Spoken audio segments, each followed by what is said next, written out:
But as I said, if you're on Twitch, we're gonna keep going. So let's try out this devil garbage. I don't really need anything for it. Prepare for combat against the Empire. Make sure I have this Archer's Bane. Good. Other than that, don't really matter.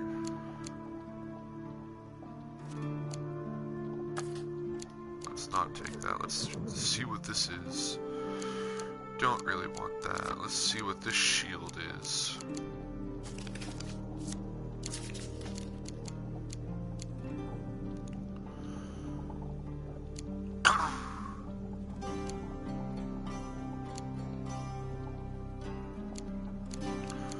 I don't want to be cursed.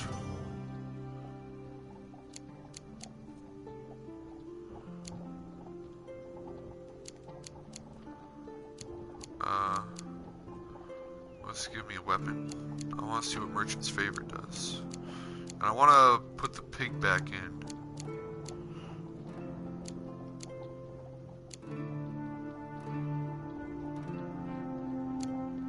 Where's the pig? Is it in here? It's not in here. Maybe it's not a token. Is there a token on the pig thing?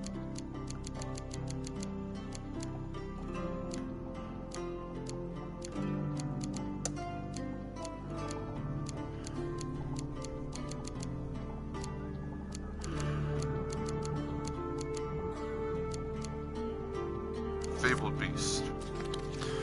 And then... Oh, I don't have a companion. Alright, well then. Forgot about that.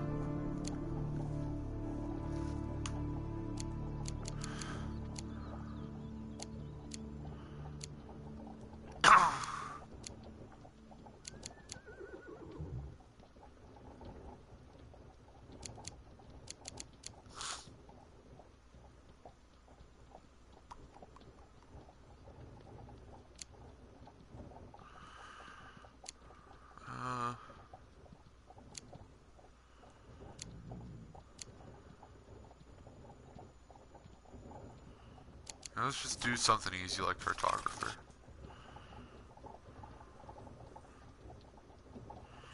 Let's see how it goes. Oh, I didn't even look at my supplies. I just assumed past self was smart, but that's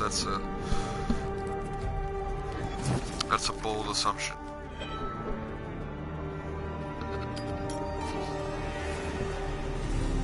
I envy your friends. It has been an eternity since I traveled with like-minded associates. Thank you. You arrive at a tavern one evening, anxious to settle beside a roaring fire with your companion. As you enter, however, you are surprised to find no familiar faces. After a meal and several hours of waiting alone, a priest rushes in. Your friend Ari lies stricken at her temple. You arrive at the temple to find Ari lying on a simple bed attended to by a church official. He explains that she has been stricken with dark magic that is slowly draining her life. Somehow, this malady resists our attempt at curing. The official says sadly, it's as if her very soul were poisoned. I'm sorry, her time is limited. The official leaves, shaking his head. It is not my place to say, the young cleric whispers, but perhaps there are other places you may seek help. In my work helping northerner refugees, I have heard tales of their high priestess, a mystic of sorts who moves freely between the realm of men and the world beyond. If anyone could help your friend, it would be her. You know that the northerner priestess will not see you unless you possess enough blessings, but you have few options. With the young cleric's help, you ready Ari for transport and leave the temple.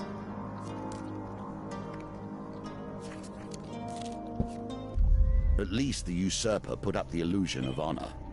It's hard to tell if you even have an inkling of the same concerns. You find Merrick sitting in the shade of a precarious boulder at the edge of a ravine. Just in time, he says, standing up and dusting off his hands. A procession of great caravans and carriages makes its way to the great city, carrying wares from the distant lands. You crawl to the edge of the ravine and peer over the crest. Ambush! I am not normally one to create a scene, but time is of the essence. You must find the caravan of a particular cartographer. Merrick explains. Among his possessions is a map of the Great Sands. Find it for me. If you happen upon anything else of value, you can keep it. Just bring me that map. With a great heave, you dislodge a large boulder, sending it crashing down the slope to block the carriage's path. The driver of the first carriage sounds an alarm, blowing a great horn in an attempt to notify any patrolling Empire guards. The sound echoes through the gorge. With the rest of the procession in disarray, you quickly descend into the valley and approach the first caravan. I'm not a vain man. You must appreciate that there's the map. This game has been my focus for more years than I can count. I have a certain pride regarding its twists and turns. Amidst the chaos, you find the wagon that Merrick had described. As a cartographer attempts to temper the horses, you sneak aboard and rifle through his papers and parchments. Tucked under a bottle of ale and a glittering silver ornament, you find the map of the Great Sands. You swing the sack over your shoulder and exit the carriage. Raid another carriage. Nah, I'm good. I got the map. The merchant's still reeling from the shock of your ambush. With Imperial soldiers fast approaching, you make your escape. Away from the chaos, you check your spoils before continuing on your journey. You find Merrick waiting where you left him. His eyes grow wide at the sight of the map, and with a flourish it disappears beneath his cloak. Tell no one of this, he says with a smile. Meet me at the edge of the sands in 3 nights' time. Good stuff, good stuff. Surprise introduction. You are walking past a black, plain-looking carriage when the door suddenly opens and a huge pair of hands lift you inside. The carriage leaps forward as the door is shut, and you find yourself sprawled on a seat opposite a huge, powerfully built, but unusually ugly man. Lord Apollyon requests your presence, the half-ogre declares. The creature is silent the rest of the journey until you arrive at an impressive manor home. You exit the carriage and are brought into a large hall for an audience with Lord Apollyon. Ah, the great adventurer himself, Apollyon begins, smiling broadly and stepping forward to you. Greet him graciously. I have heard of your exploits. I too but am a servant of the Empire and its people. I'd like to offer my services if you are ever in need of them. I don't presume to wield a sword or dodge a claw troll as well as you, of course, but I do try to support good people with supplies and such, especially heroic figures such as yourself. Apollyon invites you to stay and entertain him with stories of your adventures so far. He seems captivated by every word, and several hours pass quickly. You lead an incredible life. I hope you return again soon with more enchanting tales. Apollyon takes an item from many adorning the walls, saying, Please accept this paltry gift. Perhaps it will help you rescue your friend.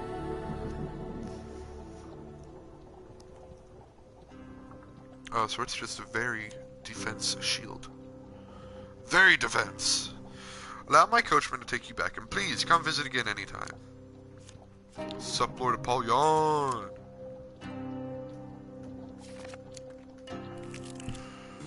You continue to involve yourself in northern affairs. Imagine what you could have achieved if you devoted yourself to study. Ursus, a young warrior from the north, proposes a hunting contest. This farmer kindly saved my boy instead of handing him to the Empire. I'll rid the land of the boars destroying its crops, and thanks. Who will be a worthy opponent? As you step forward to accept the challenge, the farmer warns, Not only have they been wreaking havoc on my fields, a huge white beast ate one of my lambs.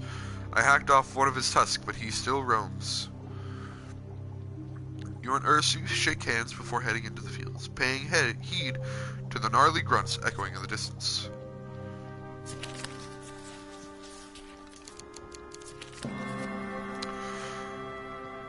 Following its huge tracks, you find the monstrous white boar by the river. He stealthily approaches, he sharpens a single tusk on him. When he senses your presence, he grunts in the common tongue with a strange lifted accent. Spare this old blood, blessed mortal. Slay! You drive your sword into his thick hide. He writhes and thrashes as his life escapes him. As his corpse is too heavy to carry, you sever his tusk to take back to the farmer. You continue hunting until the sun begins to set, then haul your kills back to the farmhouse. Ursus paces in front of a pile of dead beasts as the farmer tallies your kills.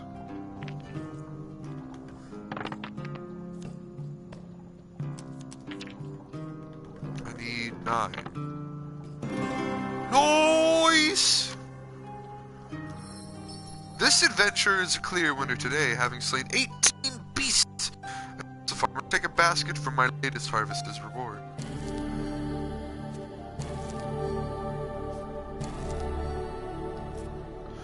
After, you reveal the fabled boar's tusk to the farmer. You saw him too! says the farmer, admiring the gruesome memento. I'm not crazy, he really does exist? Did he speak to you? My wife was once a blacksmith. I'll get her to fashion something from this for you. Some weapons, this one included, require a great hero to carry them. I'm grateful to you both. My fields will be safe once more, says the farmer, embracing his precious flock of sheep. You cross the northern border and prepare yourself for the long journey up Mount Freitas.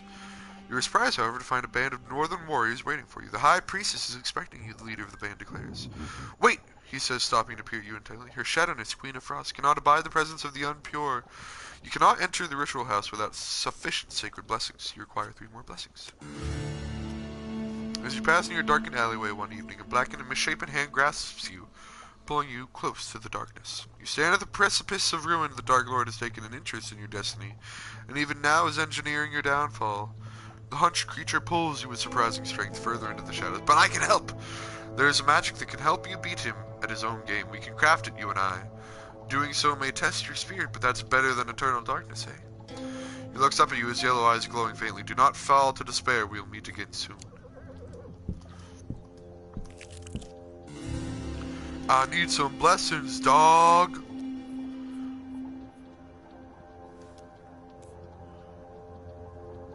Perhaps I could be of some assistance. I must confess that I have a weakness for games of chance. Apollyon leads you to a table in another room. A set of cards is already set out upon it. If you win, then I'll provide the blessings you require. Apollyon nods as he adds, yes, I have the means. You'd be surprised what magical trinkets end up in my possession as part of my work. If I win, then you must pose with me for my next portrait. It will be titled Champions of the Empire. Perhaps I shall have a statue of us made as well. He gestures for you to sit. I agree.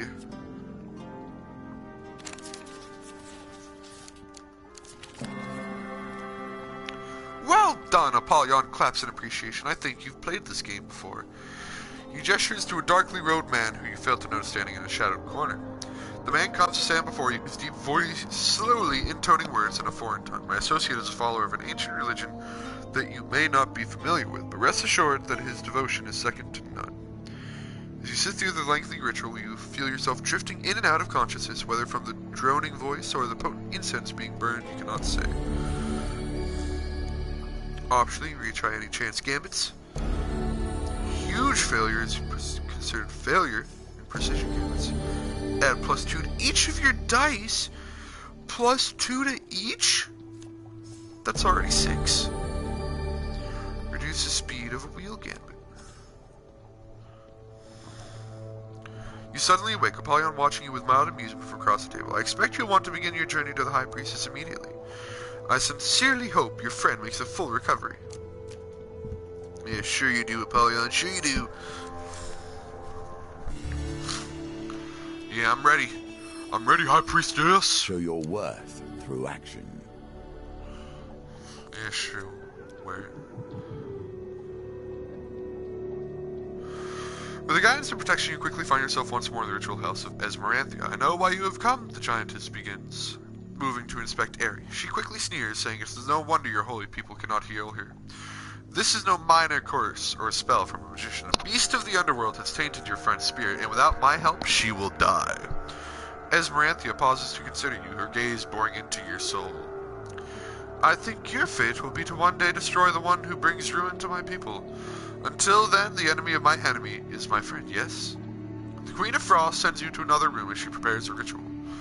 Many hours later, you are summoned again. You find the Queen standing over Aerie, who, apart from being famished, appears fully recovered. Leave when you are ready, Esmeranthia declares, turning to leave. But heed my warning, hero. A shadow hangs over your soul. Stray but a little, and you will fail to the ruin of us all. Malekuth's told me he was going to the village of Rumstock to investigate a rumor of a magical artifact, Aerie explains as you leave the ritual house. I was to meet him there some days ago. As you journey through towards Rumstock, you are disquieted by an increasing number of rumors concerning the village. It seems every traveler coming from that direction has heard of terrible ritualistic murders being performed in the woods nearby. The rumors also suggest the maid responsible has been captured. Disguised himself as a bard, one fellow declares. I saw him with my own eyes, and he has the look of a killer. Don't worry, continues the man. There will be justice served for those poor souls when that necromancer burns at the stake.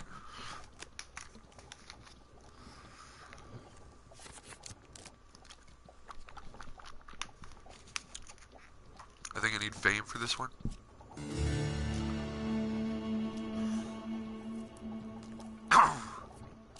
I will return later. Hello, Grey Traveler. You are camped on the side of the road one moonless night when a familiar pair of yellow eyes suddenly appears beyond the light of the campfire. You have glimpsed your doom, I take it. The curse is in the cards, you know. He limps from the shadows to sit next to you, although somehow the fire fails to illuminate his form at all. The spell that will be your salvation requires several unique ingredients. The cloaked figure explains. The first task will be to harvest a horn of a diabolic creature.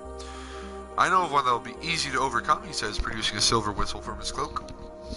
Strike quickly, though, he pauses to add, or it may escape and you will spend countless lifetimes regretting it. The whistle releases a sharp note and a fiery portal appears between the two of you. A short, horned creature steps out as the portal closes again. Hey, Theophilus, you call it? The devil asks, looking up at him.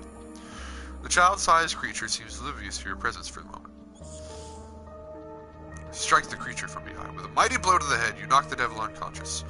Soon you have removed one of the beast's horns and handed it to Theophilus, who places it in a sack made from the same dark material as his cloak. That will do for the first element. I must immediately prepare it, Theophilus says, turning to leave. He regards the limp form of the hellspawn. Do not be here when it wakes up, mortal. It will be angry and you do not have the means to kill it. General store, general store. Ooh, everybody got a general store. These inflict 25% less damage. Nice. I don't really need anything. You return to the fine mansion as Lord Apollyon and are granted an immediate audience. You say that another of your friends is in peril, Lord Apollyon. How fascinating! You relate some detail as to Malaclypse's situation. We live in dangerous times indeed, Apollyon says, shaking his head. Do you have a plan to save Malaclypse? Lord Apollyon asks. You explain that you have not yet visited the village. No, I can walk there myself.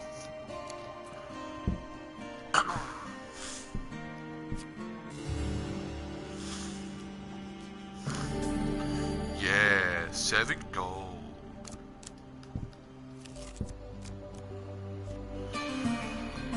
Approach the village.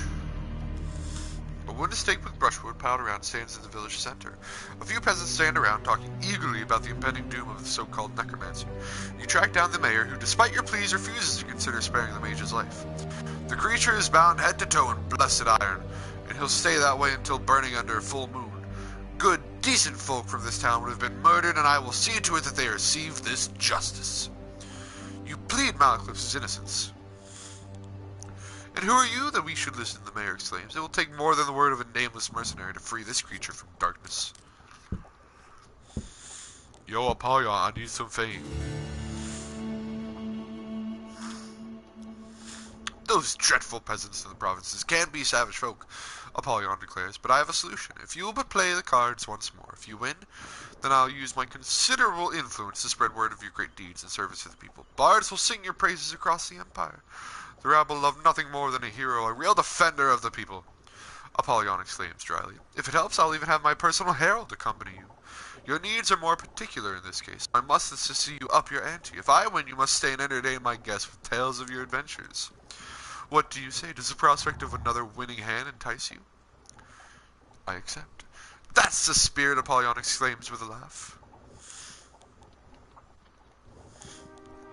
No, Ari, I'm fine. Uh-oh.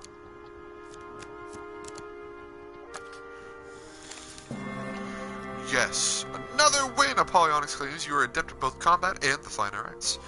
I shall make plans with my associates tonight to support your cause, Apollyon declares. By the time you reach Rumstock, your name will be legend.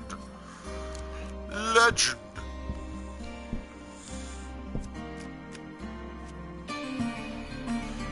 I approach the village. Look, someone calls out. Oh. As you approach, a woman tending her garden spots you. She sends her child to fetch the mayor, and minutes later, a throng of other villagers approach, led by a balding man. Look, someone calls out. The hero of the empire is in our village. You're here for the demon, of course, the mayor says as he approaches. You must have heard that we captured it ourselves. The peasants all cheer. Don't worry, the mayor continues. We intend to burn it during the full moon. You ask the mayor to take you to Malaclypse, who you find sitting in a small cell bound in silver chains set with glowing runes. With some effort, you manage to convince the mayor to release him into your custody for proper disposal. I'm sure you know best when it comes to creatures of the underworld, the mayor says. But we have the fire planned and everybody is coming. Perhaps you could stay just until the full moon, he asks hopefully. as you lead Malacliff's way. At the edge of the village, the mayor reluctantly removes Malacliff's chains and stands well back as you leave. Thanks, Malacliff says. Those country folk weren't kidding around. He goes on to relate how he was set upon as he entered the village, being accused for some local murders involving magic. It sure seemed that they knew I was coming. Where did they get all those anti-magic chains from? You fill Malacliff's in on what happened to Aerie. What about Estrella and Kolbjorn? He asks, as you begin your journey back towards the capital. I don't know, they're probably dead.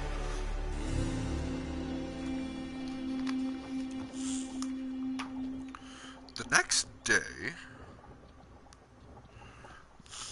you stop to rest at a small inn. There are a few other patrons as you consume a sparse meal before retiring to your room.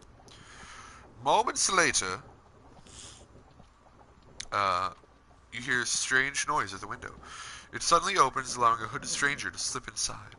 Relax your sword-armed mercenaries, a woman exclaims, warding you away with an open hand. I seek only to deliver a message that your colleague Kolbjorn has been acquired by the guild. You see, she continues, leaning against the windowsill. With recent setbacks to our income potential, we've had to expand our enterprise with kidnapping and so on.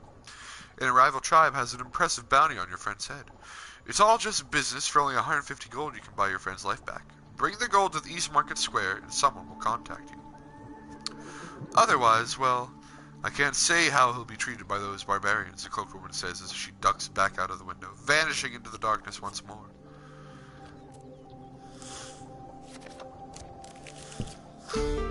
Arm wrestling!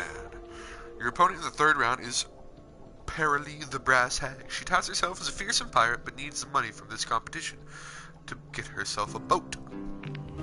Oh, 14, easy peasy.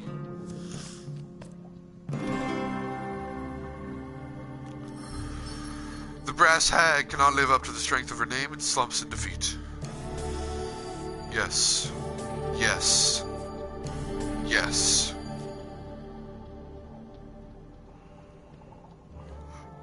You take your reward from the purser on the way out of the tavern. When you return, you will compete in the next round for a larger prize. Great traveler. Hello, Theophilus. What up, my dog? You sit resting next to a river one afternoon, and Theophilus' dark form rises slowly from the water and limps toward you. He appears to be completely dry when he stops before you. Mortals often contemplate their own doomed existence in the light of the setting sun, but yours is more doomed than most. We should make some progress on your spell. What is required next? The next step is normally as difficult to achieve as obtaining a devil horn, but luck is with us again. The agent of your downfall has provided us with exactly what we need. He gestures and your skin begins to glow. To possess so many blessings is rare for a mortal. I shall add their power to the mix. Theophilus opens a small vial toward you, and with a sickening tug, you feel some part of you torn away. Well, we don't need that.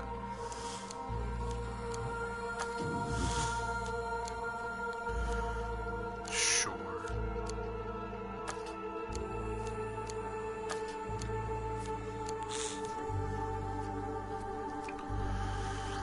This will do nicely, Theophilus says with satisfaction as he seals the ear. Never lose hope, mortal, he calls as he returns to the river. The Dark One may still lose his prize yet.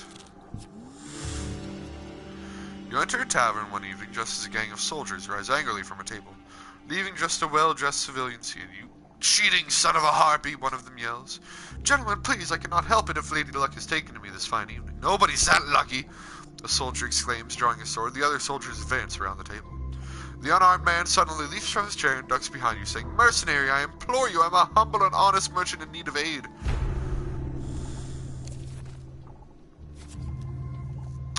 Save me from this band of treacherous fiends whom I have offended merely by playing fairly a number of games of chance, and I'll pay you with gold. Hey, that's our gold, Hansel, the soldiers cry. We warned you, stranger. Hansel runs and hides behind the bench, his moneybags clinking loudly as the battle begins. Easy peasy, lemon squeezy.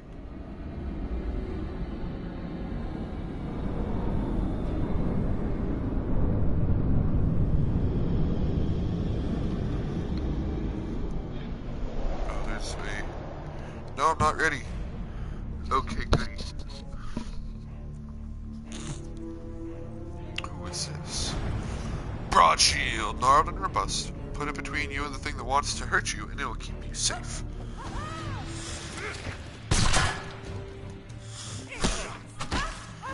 Easy. Who brings muskets to a sword fight?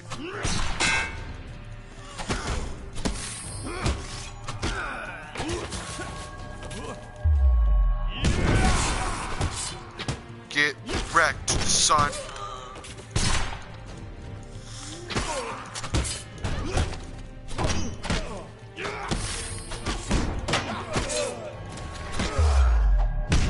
Die! Oh.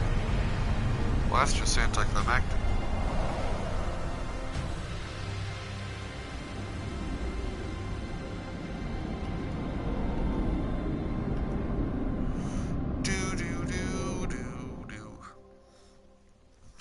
What do you mean I gotta sign in?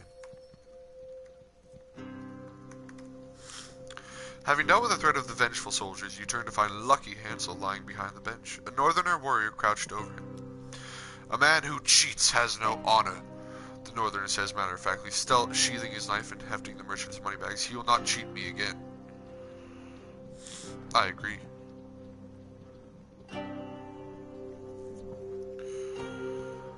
A man who cheats... Oh. Yes, I did that. I read that.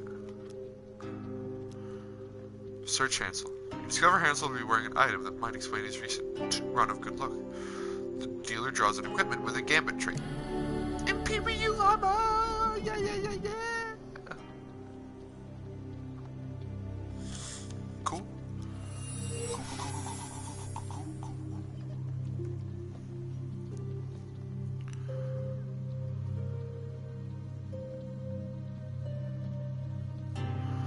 At the sound of more Empire soldiers approaching, you decide to follow the Northerner's example and exit discreetly. Oh, I should have gone. Yeah, I figured as much.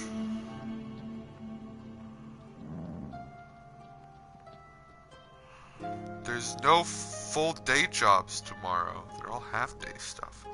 You return to the fine mansion of Lord Apollyon and are granted an immediate audience. You say that another of your friends is in peril. Lord Apollyon remarks, "How fascinating." You relate some detail as to Kolbjorn's situation. We live in dangerous times indeed, Apollyon says, shaking his head. I see you still bear the marks of battle yourself. Apollyon remarks, I do not have the ransom gold. I'd like to help if I may, Apollyon says earnestly. Would you mind terribly indulging me in another little game? If you win, then I'll give you the required gold to pay the ransom for your friend. No need to repay it, no strings attached. If I win, then shall we say that you owe me a day's service? Apollyon suggests. I have business interests in the northern hills that require some important deliveries, as you know. The land is still rife with northerner warriors, despite the Emperor's claims. Let's begin.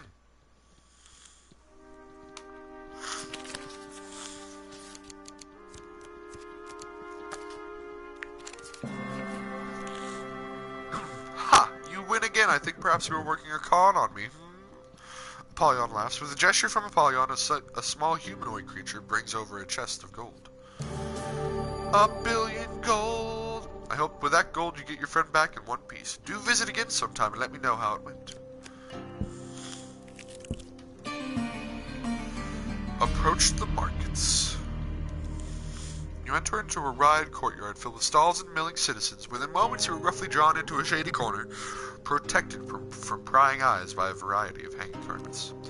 Hello again, the cloaked woman begins brightly, her two beefy companions silently taking position on either side of you. How did we go? Are we saving any lives today? You hand over a sack of coins, which is promptly seized by one of the large men. Hope that wasn't too much trouble to get your hands on, the woman comments as the coins are counted. Eventually, the man nods to the woman and the two men leave, taking the gold. No hard feelings, eh? It's just business. The woman smiles, drawing up her cloak. Suddenly, she dashes away, vanishing behind a pile of rolled-up carpets.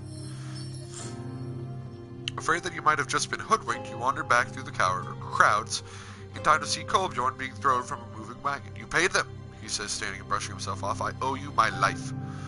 Kolbjorn relates his tale of capture and confinement by the guild. Estrella wasn't with me when I was taken. I don't know what fate has befallen her.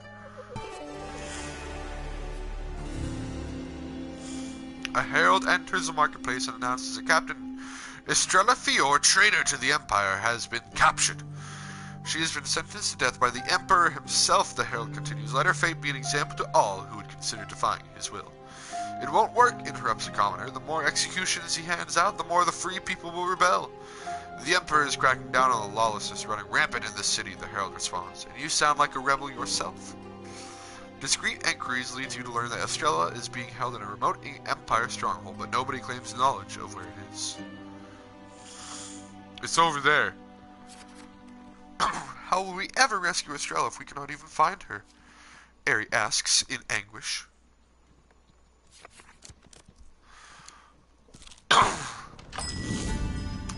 It's the general store. It's the general store.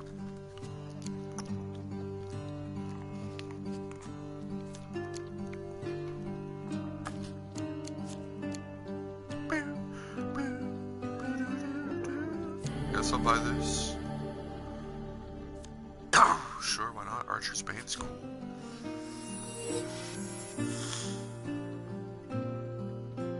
Leave. You find the weapon merchant's carriage parked behind a seedy tavern.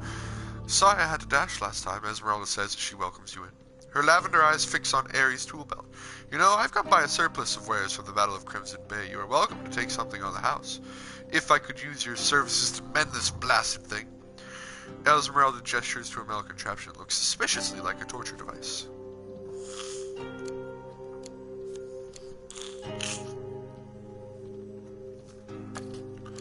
Oh. Justice has ever been in the eye of the beholder. Eri prods cautiously at the merchant's contraption and snaps shut, almost taking her finger. This should be fun. I've never seen one of those before. You agree to meet with your companion after she completes her work for Esmeralda.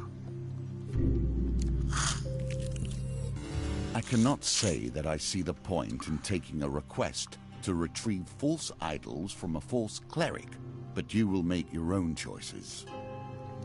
What used to be a lavish monastery is taking a major hit from a recent raid. A monk laments, it's a shame about the missing gold, but hey, it's an even greater tragedy that they've stolen our holy relic.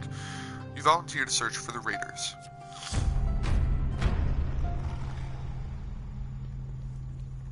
Take the stealthy approach.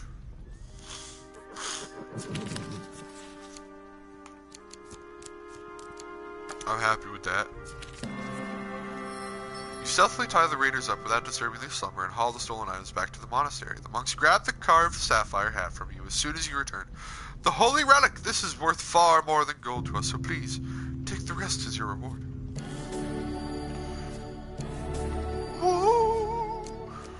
Nailed it. Alright, we gotta go see Theophilus first. One day you come across a man wrapped in a torn gray cloak, sitting on a rock by the path through a sparse wood. Greetings, mortal, Theophilus utters as you stop. The next element of your magical salvation is approaching. He begins without bothering to stand. You'll meet a traveler on the outskirts of the forest. Trade with him to obtain the feather of an angel. Do not reveal what use you would have for it. I wish you luck. Theophilus sits quietly as you continue on. Not long later, you meet a dwarf bristling with bags, sacks, and other knickknacks. Let's trade, he suggests. I'm sure we can come to a mutually beneficial transaction. As it happens, I do have an angel feather that I traded from a kobold mystic in the western provinces. Do you need it for anything particular? The dwarf asks shrewdly. You begin the negotiation.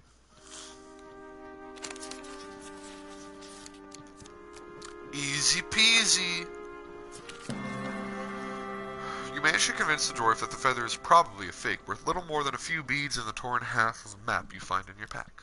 The dwarf is barely out of sight when Theophilus is suddenly beside you, saying, "That dwarf has never had such a valuable prize in his possession, perhaps never will again. But now it is time for the spell to be completed." Theophilus takes the feather and adds it to the spell concoction. The vial gives a silent, bright flash, then returns to normal. At last, Theophilus cries in excitement. After all these years, I will be free. You lunge forward, reaching for the vial, but Theophilus is already opening it.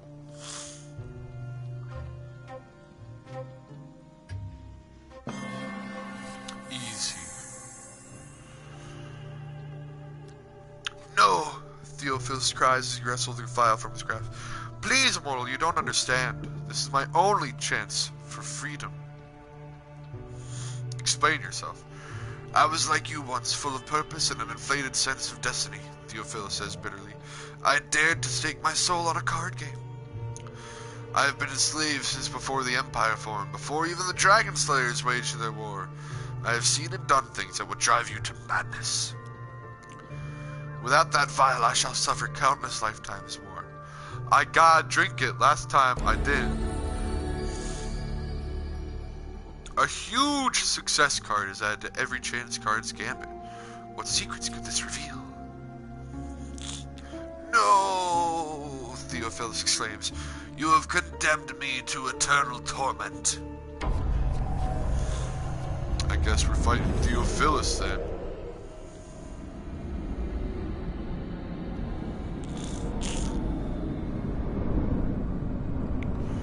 Sorry, Theophilus.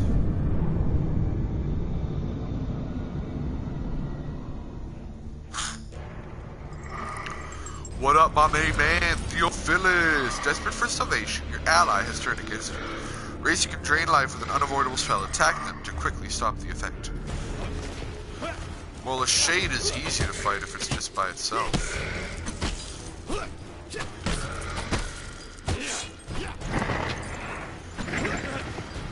It's when other stuff is there, then it gets annoying. So all they do is drain your life with an unavoidable spell. You just attack it, and it doesn't do the spell. That's really its only thing it does. Theophilus, I'm so sorry. Da da da da. Final death. Trophy earned. Sorry, man.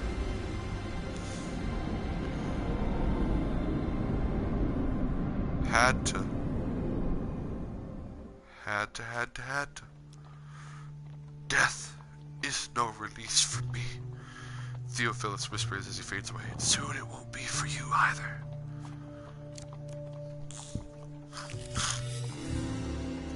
You return to the fine mansion of Lord Apollyon and are granted an immediate audience. You say that another of your friends is in peril, Lord Apollyon remarks. How fascinating. You relate some detail as to Estrella's situation. We live in dangerous times indeed, Apollyon says, shaking his head. I see you still bear the marks of battle yourself, Apollyon remarks, sending his butler for a healing potion. How goes your quest to save Estrella? I need help. It is no trivial thing you wish to gamble for this day, Apollyon says, looking concerned. Even I cannot sway the Emperor's decision on your friend. In helping you intervene would be tantamount to treason. Perhaps if you win, then I could give you the means to rescue your friend, Apollyon concedes. But if I were to make such a gamble, then you must risk something equally significant. Apollyon leans forward, fixing you with his gaze. If I win, you must serve me until I release you. Or until I die, of course. Apollyon smiles softly at the suggestion. Well, champion, Apollyon asks, clearly eager to begin the game. Are you willing to gamble one life for another? I am. Apollyon smiles wickedly and deals the cards. But get wrecked! We gonna duplicate that!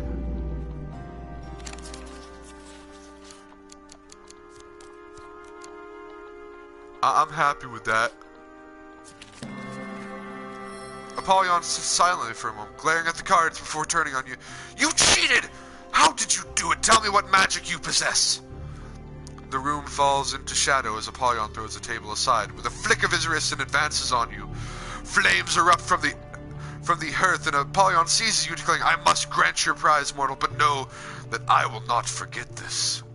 The world fades to darkness. Can you hope to resolve things now? You awaken later, just out of sight of an Empire fort, with various items and potions scattered around you. You gather what you can as carrion birds suddenly lose interest in you and fly away. You have to wonder who it was who first found themselves in these circumstances. Getting stuck so often they needed magic to assist them. Well armed and feeling invigorated, you approach the fort. A call to arms rises from the walls as twin ballistas stall your advance. 50% life, eh? Imperial soldiers block the path ahead. Knight of Steel. Knight of Steel?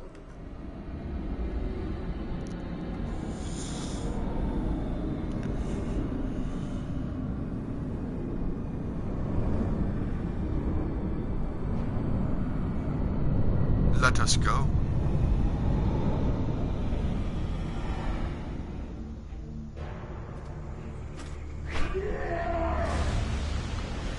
Henricus the Warden. Loyal to the Emperor and unforgiving in battle. Heavily armored, a knight can easily turn the tide of battle. Alright, it's just me.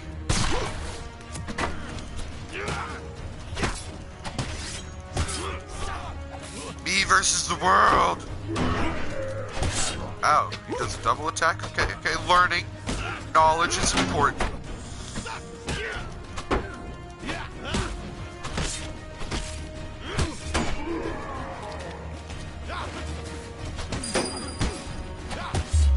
Let's get rid of these musketeers. Just cause... Ouch. They'll be annoying.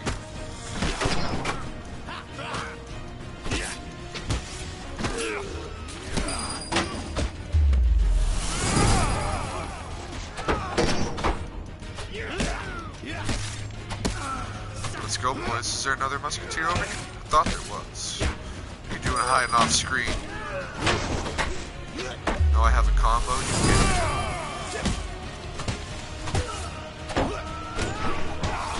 Ah, that was a tough one. Hold on, let me vanquish other foes, and then I'll deal with you, Henricus.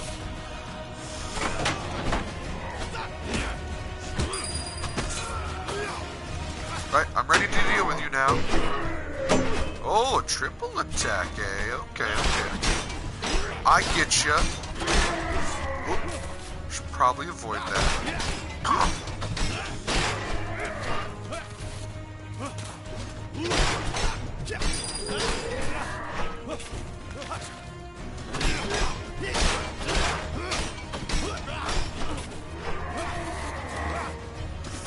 Armor's almost gone, Henricus. What are you gonna do now?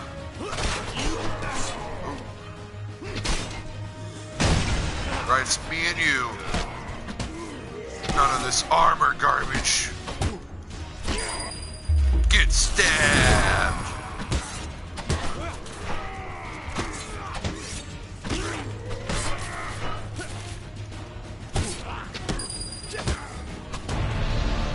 Ha la la la la la la.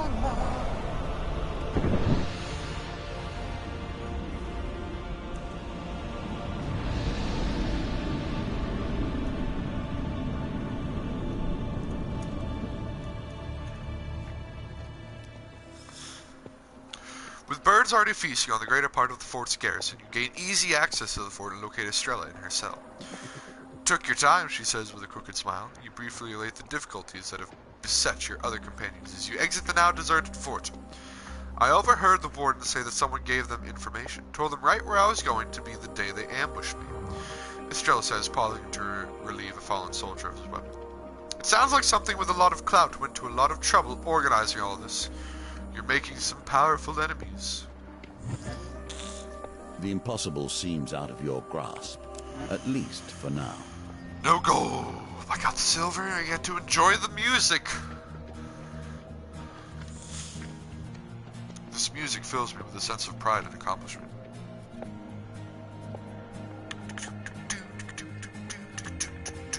There is much left to do, but we are beginning to. For rescuing your companions. Little Devil, Dwarven Haggler, Gambling Hansel, Return to Rumstock. Also I get the Peeler, Dionysius Revenge, and Ram Shield.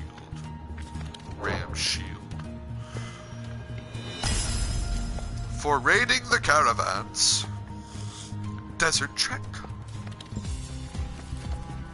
Alright boys, let's go. Alright. Alright. If you're on Twitch, stick around. I'm going to be keeping doing this. But, if you're on YouTube, thank you all for watching. I hope you enjoyed the video. And if you did, please leave a like and a comment. And if you want to see more videos similar to this one, please subscribe as well. Once again, thank you all for watching. This is GamingScot saying, peace out. But as I said, if we're on Twitch, we're sticking around.